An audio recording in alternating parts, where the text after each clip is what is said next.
O Brasil registrou em 2025 a menor taxa de mortes violentas intencionais desde o início da série histórica. Mas essa queda significa que todas as formas de violência estão diminuindo no nosso país? Olá, eu sou Camila Salmásio, este é o BDF Entrevista, sempre com assuntos interessantes e convidados que têm muito a dizer, com a visão popular dos fatos, que é marca aqui do Brasil de fato.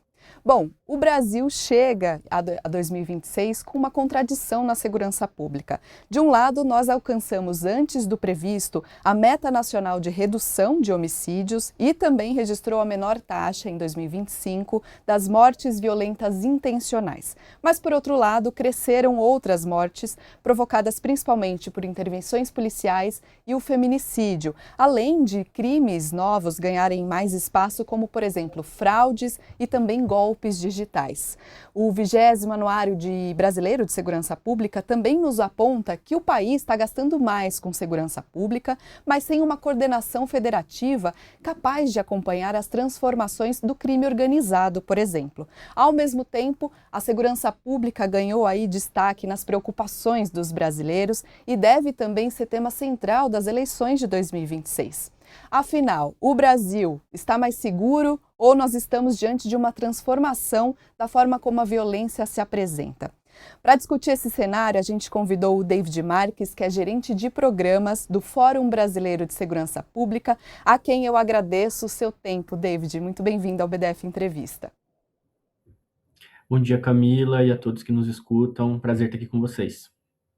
David, antes da gente entrar nos índices, nos números que o anuário nos apresenta, eu queria sua opinião. A gente tem a violência na sociedade sempre, né? A violência sempre esteve presente para a gente na sociedade. O anuário, a partir dos dados do anuário, eu queria que você fizesse uma análise de qual que é o nosso retrato atual, aquela fotografia da nossa sociedade com relação à violência. Bom, Camila, eu acho que, de fato, o anuário consegue mostrar para a gente um processo de transformação na estrutura da violência que acomete a sociedade brasileira, principalmente em três aspectos principais, eu diria. Acho que o primeiro é essa consolidação de uma tendência de redução das mortes violentas intencionais que a gente vem acompanhando pelo menos desde 2018, né? O pico da taxa de homicídios brasileira, né, das mortes violentas intencionais foi em 2017. Desde então a gente tem visto uma queda quase que ininterrupta dessas taxas, desses números, assim, de uma forma bastante significativa. Cada vez mais estados têm contribuído com essa redução, né? Contudo, embora a gente esteja vendo essa redução acontecer agora, né, praticamente aí 8 anos de reduções, a gente tem algumas modalidades criminais que estão na contramão. Então, por um lado, a gente mantém a crescimento, né, o número recorde de feminicídios, né, que de alguma forma ilustra um conjunto de tipos de violência, né, que acontecem principalmente no espaço doméstico, no espaço do lar, que acometem mulheres, mas também, por outro lado, a gente também tem crianças e adolescentes mais vulneráveis, né, como um espaço, né, de acontecimento da violência que ainda permanece com indicativos de crescimento, né. Por outro lado, a gente tem a discussão sobre os crimes patrimoniais. Então, olhando para os crimes patrimoniais, a gente também vê uma reconfiguração. A gente tem a redução que vinha desde antes da pandemia, mas que se aprofundou durante a pandemia, relacionada, por exemplo, aos crimes que acontecem, né, no espaço público, né? Então, roubo de veículo, roubo a transeunte, estabelecimento comercial, roubo de carga, todos esses indicadores eles vêm caindo no país. Por outro lado, a gente tem a transformação desse ímpeto criminoso nos estelionatos. Então, desde 2018, são praticamente 430% de crescimento nos números, né, nas ocorrências registradas de estelionatos que estão sendo puxados para cima, principalmente pelas fraudes digitais, que são, né, os golpes, os crimes que acontecem no ambiente digital.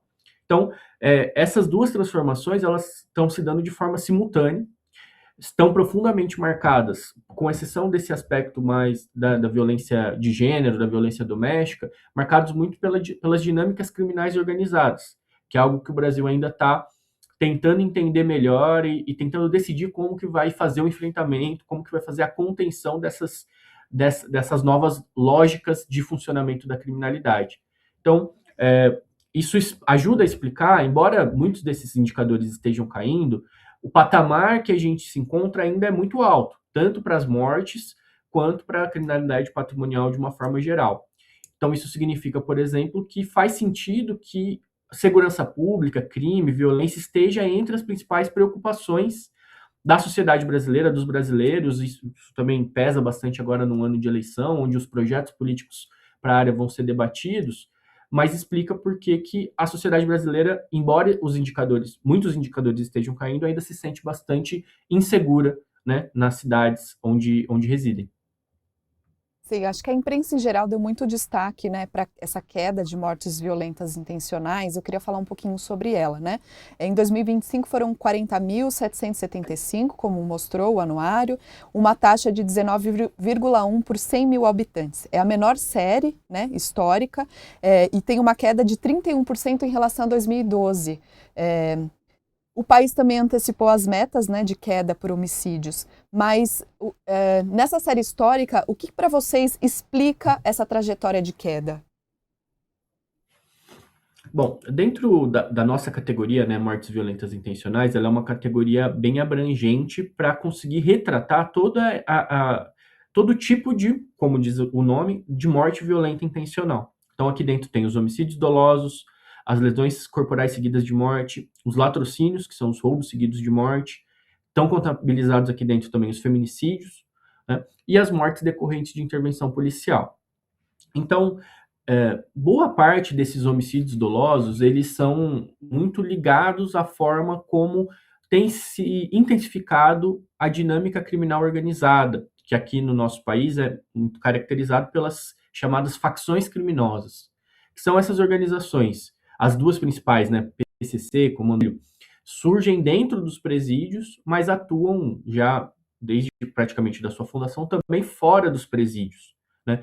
O PCC é uma organização que surge em São Paulo nos anos 90, o Comando Vermelho surge no Rio de Janeiro ainda nos anos 70, e, de uma forma geral, essas duas organizações, elas sintetizam dois grandes modelos de funcionamento do crime organizado, que tem uma ancoragem muito importante na questão do tráfico de drogas, do narcotráfico, né?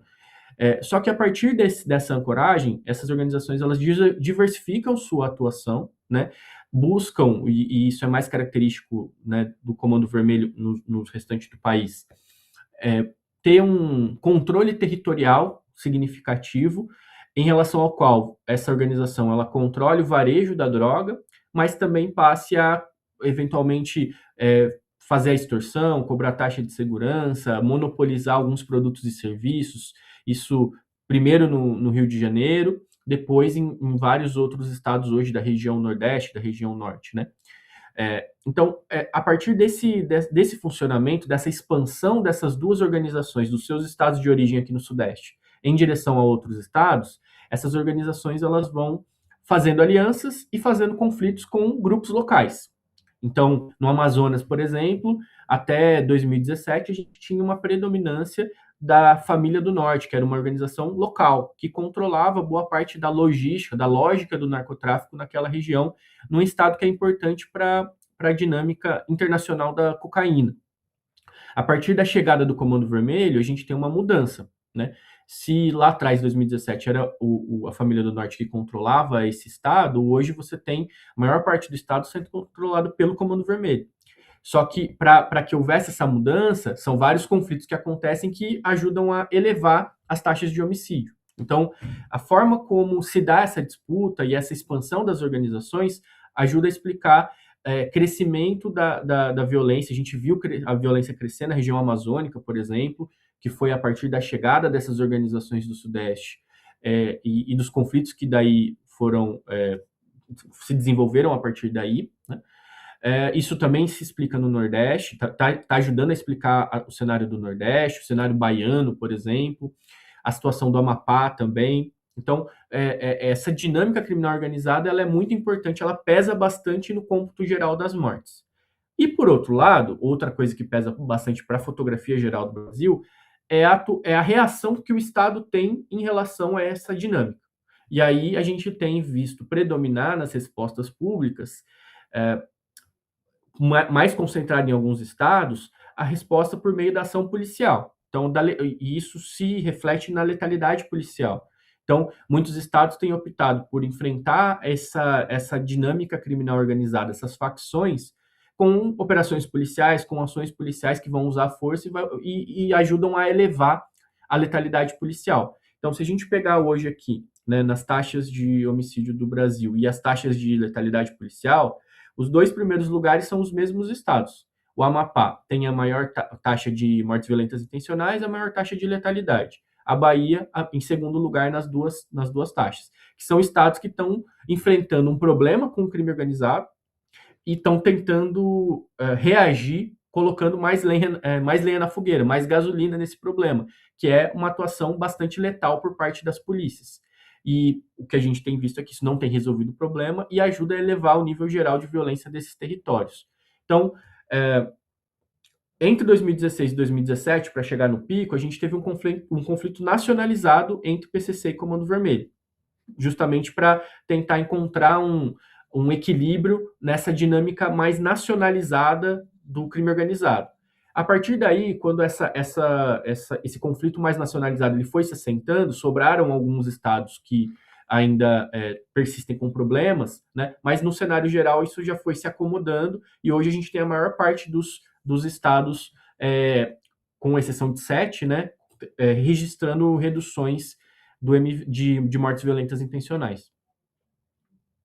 Esse dado chama muito atenção, né? A violência policial é um dos pontos que eu queria conversar contigo. Para além, né, de Norte e Nordeste, eu sinto que a gente tem publicizado mais, talvez agora pelo uso de câmeras corporais de algumas corporações nos estados, mais casos, né, de policiais violentos. Vou destacar um que me chamou muita atenção recentemente, que foi um policial que brincou, entre aspas, de roleta russa na cabeça de uma pessoa que estava detida, um jovem detido, né?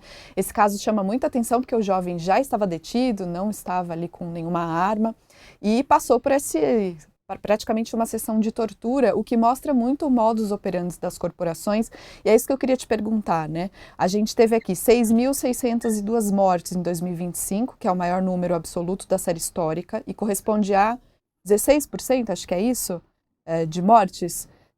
E sobre os dados das corporações, também foi um número bem alto, assim, né? Não estou conseguindo localizar aqui. Deixa eu ver se eu consigo... É isso mesmo. E aí eu queria te perguntar, David, esse modelo de segurança pública está falido? E o que o Estado precisa fazer para não tornar, né, o uso da força, na verdade, uma política da morte? Sim. Bom, quando você analisa os números gerais da atuação policial no Brasil, isso chama bastante atenção porque ele, utilizando métricas internacionais que ajudam a comparar, por exemplo, se esse nível de uso da força letal pela polícia, ele está dentro de parâmetros considerados aceitáveis, normais, com uma curva normal, o número brasileiro ele se destaca negativamente, né? Então ele sempre joga para o lado negativo esse volume, né? Principalmente quando a gente compara com o total, né, das mortes violentas intencionais. Tem estado que você chega até aí praticamente 30% das mortes violentas intencionais daquele território sendo cometidas pelas polícias, com destaque para as polícias militares, que são as maiores corporações e que são as responsáveis pelo patrulhamento ostensivo. Então, nesse cenário geral, já é bastante negativo. A gente vem avançando ano a ano esses recordes com relação à letalidade policial, e, ao mesmo tempo, a gente vê uma continuidade do crime organizado, que seria uma das grandes justificativas né, dos governantes, das autoridades, para esse índice de letalidade policial. A gente vê o crime organizado continuando a se desenvolver, a se sofisticar, a complexificar a sua atuação. Ou seja, o remédio, entre aspas, que está sendo oferecido, ele não está conseguindo contribuir com a saúde do paciente. Talvez ele esteja, muito provavelmente, ele está ajudando a piorar a situação. Só que daí, quando a gente desce para o nível subnacional, ou seja, para o nível dos estados, do Distrito Federal, a gente consegue perceber que há diferenças. Você tem estados muito grandes que pesam muito nesse cômputo geral. Então, por exemplo, o estado da Bahia, que é um estado muito grande, o número de mortes decorrentes de intervenção policial pesa muito nesse total final do Brasil. Assim como é o caso de São Paulo, né, do Rio de Janeiro. E pegando pelas taxas e pelas proporções, né, por exemplo, comparando o número da letalidade policial em relação ao total de homicídios, né, número de policiais, número de pessoas mortas pela polícia versus o número de pessoas feridas, pessoas mortas pela polícia comparando com o total de policiais vítimas de homicídio em serviço, enfim, todos esses indicadores vão dando pistas de que você tem alguns estados que estão em situações piores do que outros. Então, trata-se, na verdade, de uma situação no qual a gente tem opções político-institucionais por valorizar essa linha de atuação das polícias. Então, esses estados que aparecem aqui na cabeceira do nosso ranking, né? Amapá, Bahia, Sergipe.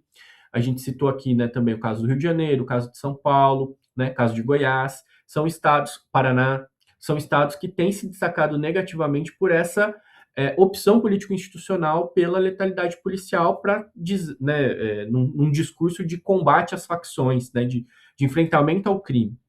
E é um discurso que a gente sabe, no caso brasileiro, ele tem bastante eco. A gente tem uma população bastante amedrontada, tem visto crescer o problema do crime organizado e quer que alguma coisa seja feita, né? E hoje, o único discurso que está sendo colocado, de fato, em cima, né, da mesa para debate e que tem visibilidade é essa linha de atuação da polícia, que tem gerado dividendos políticos para aquelas autoridades, aqueles políticos que impunham esse tipo de discurso, né? Por outro lado, a gente tem outros estados que a gente poderia chamar atenção que não tem esse histórico de atuação policial dessa maneira. Então, você pega, por exemplo, o estado de Minas Gerais é um estado grande, mas as taxas de letalidade policial são bem abaixo desses outros estados que eu comentei. Tem vários outros, né? Distrito Federal, enfim.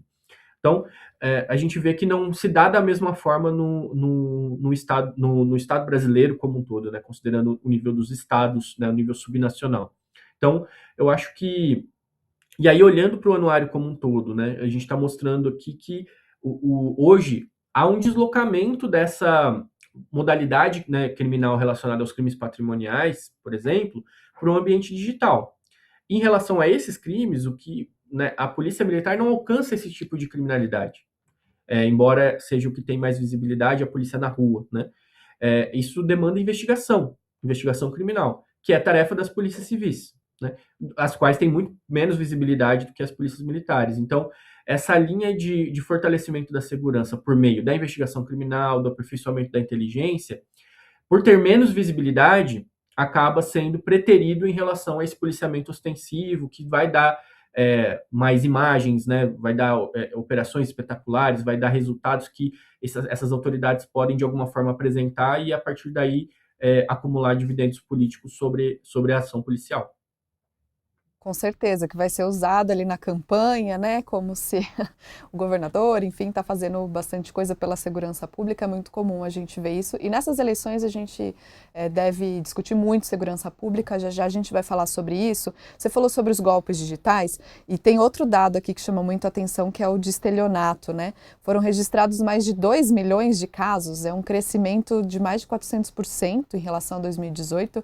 Eu achei impressionante. E eu queria te perguntar, essa explosão de golpes tem a ver também com o crime organizado? Ele passou, o estelionato passou a ser algo estruturado, meio que empresarial, como a gente tem visto o crime organizado se organizar. Antes era uma coisa individual, de pessoas, indivíduos?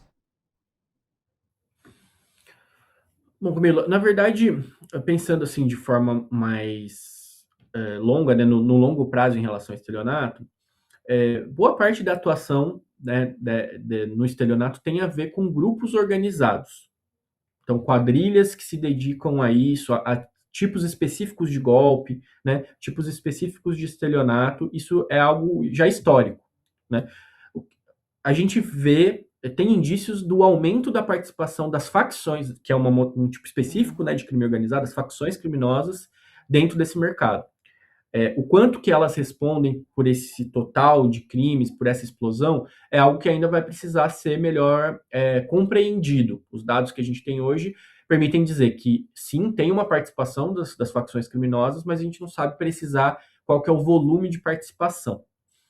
Mas não dá para negar que, para a gente ter um crescimento dessa natureza, a gente tem, de fato, engrenagens industriais muito bem azeitadas que têm funcionado para ter esse resultado. A gente fez um levantamento anterior, a partir de uma pesquisa de opinião com a população brasileira, uma amostra nacional, que mostrou que hoje cair em golpe é o principal medo de qualquer cidadão brasileiro.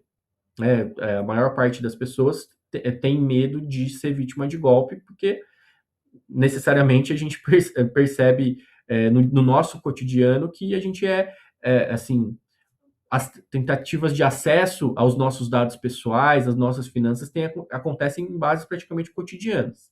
Então, é o principal medo. E, por outro lado, vem perguntando para as pessoas qual é o nível de vitimização, ou seja, se elas foram vítimas de determinado tipo de crime, o tipo de crime que é mais frequente é também o golpe. Ou seja, o maior medo da população também é a maior vitimização. E isso se reflete aí no anuário, quando a gente vê os números dos boletins de ocorrência, que são aquelas ocorrências que são de fato comunicadas às polícias, que é o crime que é mais volumoso, hoje são as maiores taxas de vitimização, são as do estelionato. Então, a gente vê um cenário construído que está muito claro. E a gente não vê isso no centro do debate político, por exemplo. O que está sendo feito para enfrentar, né, esse tipo de criminalidade? Então, hoje a gente vê um deslocamento do espaço público para o espaço digital, no qual a gente precisa de expertise das instituições de segurança pública e da justiça para investigar e processar esses crimes. E a gente vê aqui, até a gente desenhou no infográfico como se fosse um funil. A gente tem aí 2 milhões e 200 mil casos registrados, né, de boletins de ocorrência registrados com relação a esse crime. Mas isso gera apenas 63 mil processos penais. Ou seja, é uma fração muito pequena desse total de crimes que, de fato, vai adiante para ter algum tipo de responsabilização, né, com relação aos criminosos. Então, acaba sendo um crime que a gente até destacou que é um crime que compensa, né? Porque o risco de ser localizado é muito pequeno, porque a gente tem todo o peso institucional da segurança pública voltado para o espaço público, e, ao mesmo tempo, quando de fato é identificado e tal, isso a chance de responsabilização, né, penal ela é muito baixa. Então, é um cenário hoje muito, muito complexo e que acaba sendo uma fonte de recursos muito significativa para os criminosos, para essas organizações, ao mesmo tempo que é uma fonte é um tipo de violência, que não é uma violência física necessariamente, mas é uma violência patrimonial que tem afetado milhões de brasileiros né, no conjunto do ano que aqui o anuário conseguiu representar. Só para trazer os dados para quem está nos assistindo e ouvindo, 83,2% da população diz, né, que tem medo de sofrer golpe pela internet ou pelo celular, mesmo apresentando essa redução. Acho que você explicou bem, a resolução ainda é uma lacuna aí para a gente, né? Mas eu quero continuar aqui nos dados, tem muita coisa para a gente discutir nesse anuário, ele traz muitas informações importantes sobre segurança pública e uma delas é a violência contra a mulher, né? E talvez para mim seja o maior paradoxo do relatório, do novo relatório, porque os indicadores de violência letal caíram, mas contra a mulher aumentaram e não aumentaram um pouco, né? E eu queria te perguntar, o que você acredita que explica essa persistência de violência letal contra as mulheres especificamente? Bom, Camila, o que os indicadores têm mostrado é que a gente tem muito provavelmente dois fenômenos acontecendo em paralelo. Acho que o primeiro é o maior reconhecimento do fenômeno da violência contra a mulher, da violência doméstica principalmente, e eu acho que isso, de alguma forma, se aplica também às violências que acontecem contra crianças e adolescentes.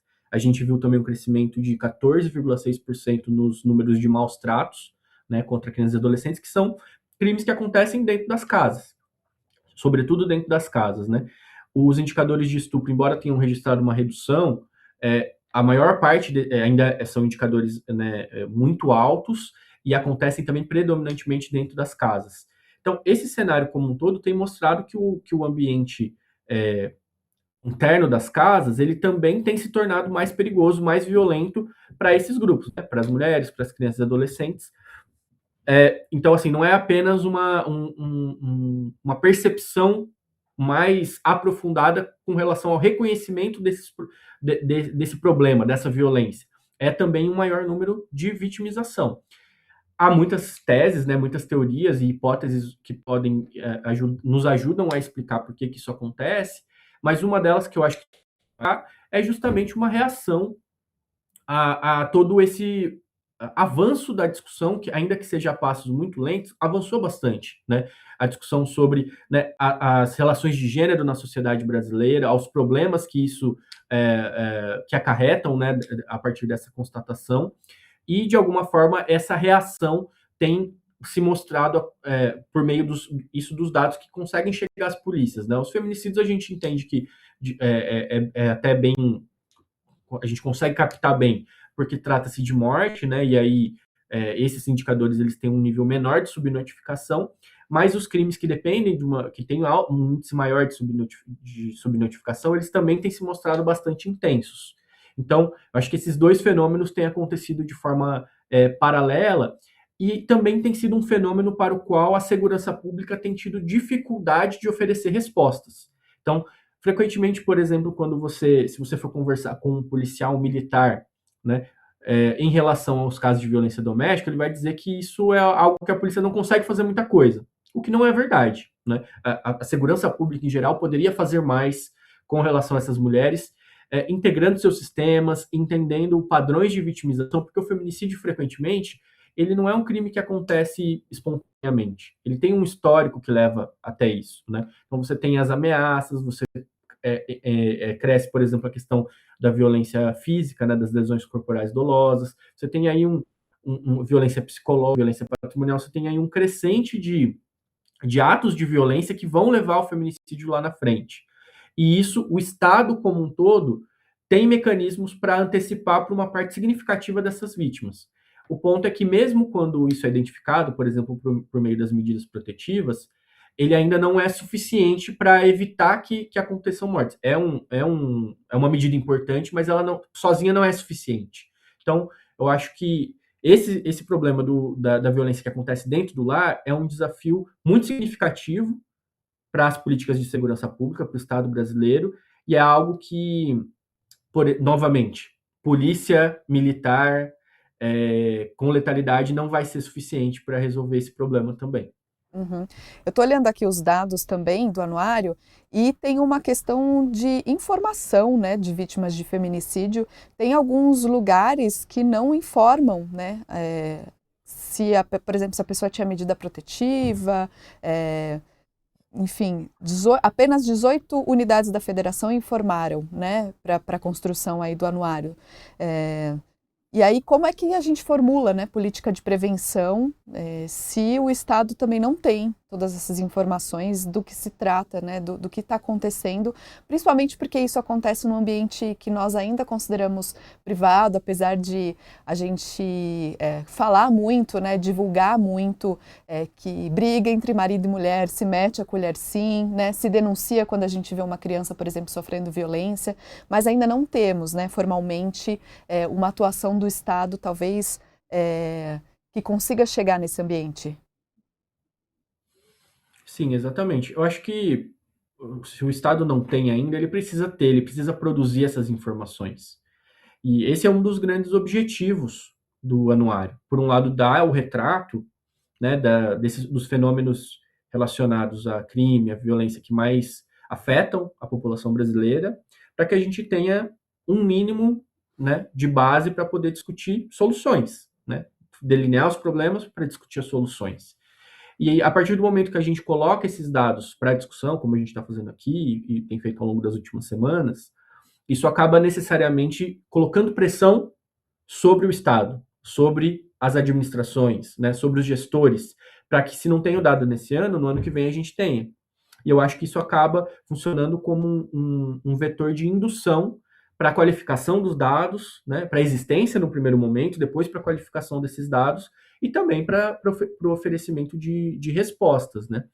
E aí eu acho que você vai num ponto muito interessante, né? Saiu uma pesquisa também na semana retrasada, se eu não me engano, do Infinis, que mostra justamente isso, né? O quanto que, mas aí focado no caso de crianças e adolescentes, né? O quanto que as pessoas reconhecem essas modalidades de violência como algo que elas fariam algum tipo de intervenção se vissem acontecer. E a gente vê, na verdade, que a menor parte das pessoas está disposta a fazer algum tipo de, né, de intervenção com relação a situações de violência que elas encontram. Então, de fato, e aí pensando de uma forma um pouco mais sociológica, né, é justamente nessa intersecção entre o que é público e o que é privado que estão essas questões hoje que a segurança pública tem tanta dificuldade em lidar, né? Eu acho que isso se manifesta aqui no caso, né, desses grupos mais vulneráveis, as mulheres, as crianças e adolescentes, e por outro lado, numa chave diferente, né, mas também ligada à privacidade, à proteção, que tem a ver, por exemplo, com os dados pessoais. A gente trata muito mal os dados pessoais hoje no Brasil, né? As empresas que nos solicitam diariamente esses dados, desde para você acessar um condomínio ou para você fazer uma compra na internet. Essa informação ela vai parar muito rapidamente na internet. E é por meio dessa informação que os criminosos conseguem localizar as potenciais vítimas no ambiente digital. Elas não conseguem chegar aleatoriamente. Existe aí uma engrenagem que é muito importante, é muito pouco debatida, que é justamente a questão tá ligada à Lei Geral de Proteção de Dados, né? Mas que a gente vê ainda uma zona de muita fragilidade, né, com relação à proteção, né, desses dados. Então, assim, só fazendo esse paralelo de uma forma um pouco mais sociológica, não tanto focada no anuário, mas acho que são aspectos que a gente tem que, enquanto sociedade, pensar um pouco mais, debater um pouco mais, né? E aproveitando o ano de eleição, também questionar, né, candidaturas e projetos políticos acerca dessas questões. Com certeza, precisamos debater e também lembrar o nosso público que tem o canal 180, né, que é de um dos canais para denunciar a violência, principalmente violência contra a mulher, criança. Então, lembrar esse canal que é tão importante para toda a população e que pode ser usado a qualquer hora, a qualquer momento do dia, todos os dias da semana. Agora, você falou de crianças e adolescentes, tem outro dado que eu fiquei aqui me perguntando o que está acontecendo, porque o anuário mostra, né, que crianças até 11 anos são 56,9% das vítimas, e boa parte deles eram meninos, né? Então, os meninos eles estão mais. Agora, tem um registro que me chama muita atenção também, que houve queda, né, no número de registros de mortes violentas intencionais de crianças e adolescentes, 10,8% aí em relação a 2024, mas 88,5% das vítimas eram adolescentes. E aí a gente fala de um público, né, da adolescência, que é um não lugar na sociedade ainda. A gente não considera o adolescente com opinião, a gente não considera que ele pode participar ativamente da sociedade, e eles são alvos aqui da maior violência, né?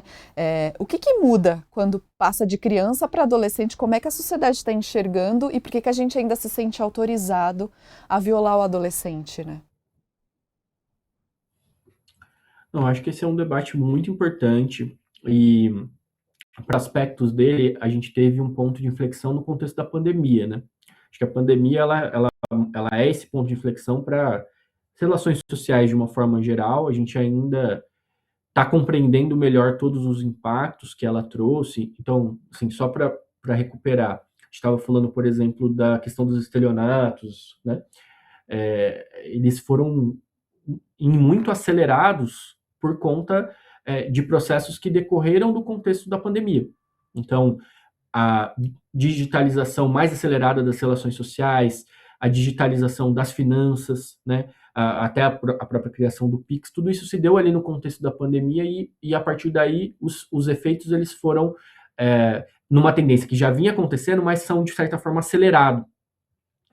E isso afeta também várias dinâmicas que têm acontecido né, com relação aos adolescentes. Então, você pega aqui o recorte de alguns recortes dentro do anuário, a gente vai ver tanto essa parte, né, dos maus tratos, mas você pega também essa questão relacionada ao estupro de vulnerável, né? Você pega também a questão do bullying, do cyberbullying, a questão da produção, né, de produção, posse e distribuição de material de abuso sexual infantil, né? Todos esses recortes, eles vão nos mostrando que tem é, uma área, né, enfim, que envolve as relações sociais que a gente ainda precisa conseguir debater de uma forma mais sincera, mais honesta, né, olhando para as evidências que a gente tem, né, tanto do ponto de vista, e principalmente dessas vulnerabilidades, né, e o que pode ser feito para prevenir, né, a ocorrência de algumas dessas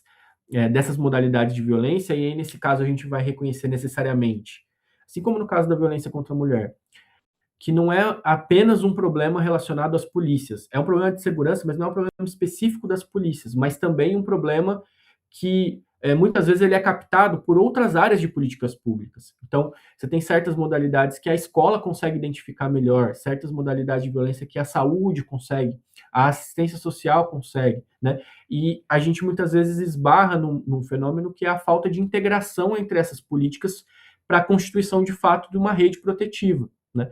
A gente, por outro lado, vê crescendo, por exemplo, o número daqueles ataques de violência extrema que acontecem nas escolas, também relacionado a adolescentes, né? E talvez esse seja o aspecto que a gente conseguiu fazer avançar mais rapidamente, uma política de articulação entre os órgãos para evitar que fosse uma tendência contínua de crescimento. A gente teve um pico e depois se reduziu, fruto de bastante trabalho. Então, novamente, o impacto das redes sociais, o impacto da pandemia e a situação atual dessas relações sociais que envolvem adolescentes é algo que está na ordem do dia, porque de fato em relação aos adolescentes que a gente vai falar sobre futuro de país, né? São os próximos eleitores que a gente está formando, né? São os próximos trabalhadores que vão entrar nesse universo, no mundo do trabalho, né? Que vão contribuir com o desenvolvimento do país, e a gente consegue perceber que temos que o Brasil, né, enquanto Estado, tem falhado muito com esse grupo.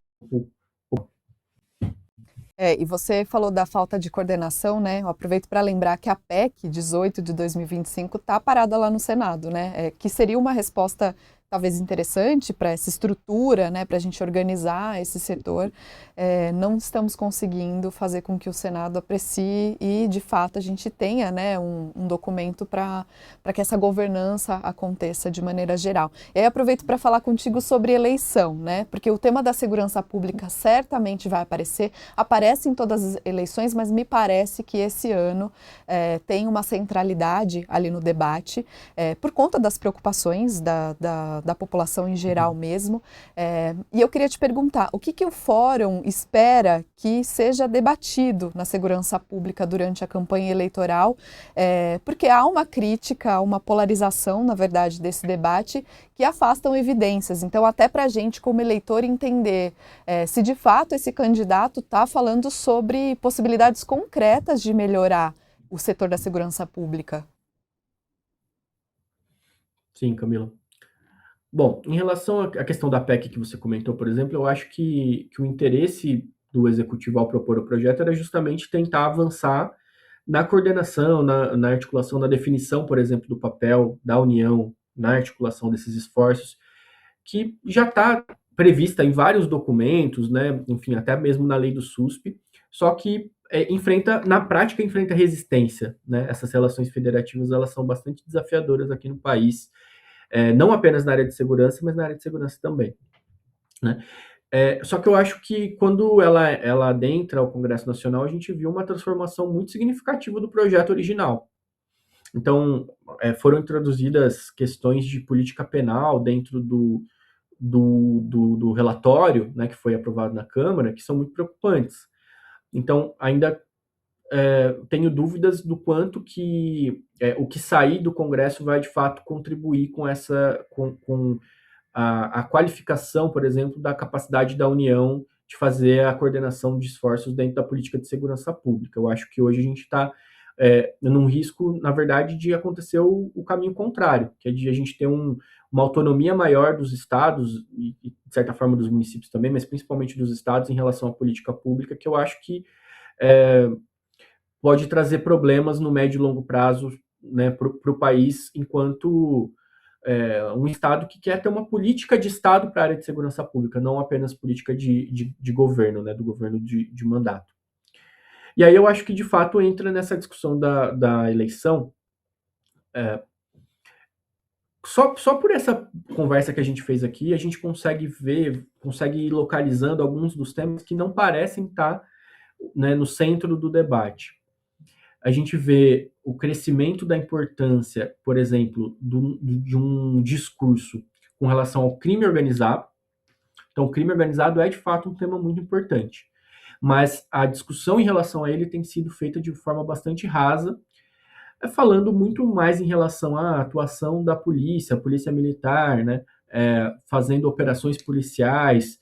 O Rio de Janeiro, que é sempre um caso muito importante para a discussão do Brasil, com a questão da ADPF das favelas, e aí o governo falando, não, é por causa da ADPF que a segurança piorou, né? Ou seja, tem todo um discurso em relação a deixar a polícia trabalhar para fazer o controle do crime organizado, e, por outro lado, a gente vendo que nos lugares em que esses controles com relação à polícia, que se refletem na letalidade, mas não se aplicam só à letalidade, e sim a uma agenda de integridade institucional, de conformidade das polícias com relação ao cumprimento da lei em relação a ela própria, né?